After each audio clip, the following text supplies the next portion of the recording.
ما قفلتش الحنفية ليه بعد ما شربت؟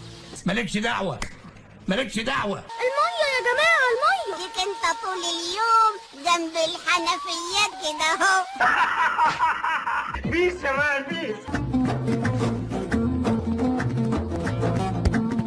ساعة اللمة دي ساعة محتاجة سماع، ساعة نرقص يا جماعة مع ناس بنحبهم. هات الجزاز اشرب يا همام. ما قلتش ليه؟ ده المية خلصت. يا لهوي يا لهوي يا لهوي يا لهوي. انت بتقول ايه؟ ما قلتش ليه؟ ده المية خلصت. وانت كنت فين؟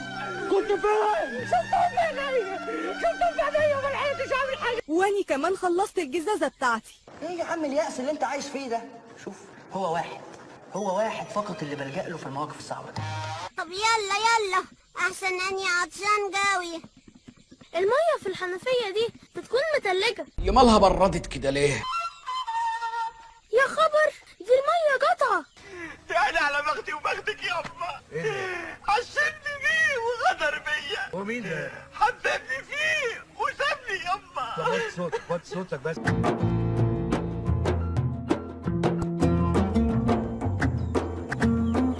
ايه ده؟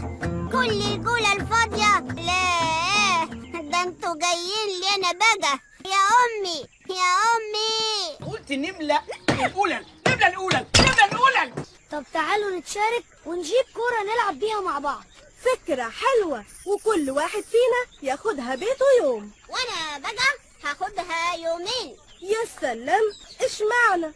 انت مال امك، مال امك انت. واصحابي هيقولوا لي اروح العب معاهم، وهنية وحبيبة ومسرات هيألفوا مسرحية وهيمثلوها، وهنقعد قدام البيت وهنغني وهنعمل مسابقات جميلة. ومش كده وبس، لا بوشكاش محفوظ بيضحي النهارده. وعم جودوني هيجيب الحصان وهيرقص بيه.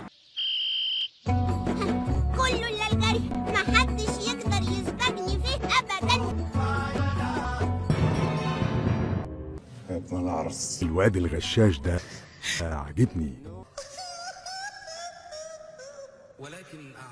ما هي المحافظة التابعة ليها هذه الواحة؟ تتبع محافظة الوادي الجديد. صح يا بكار. انت عرفت ازاي اجابة السؤال؟ انت يلا في ايه؟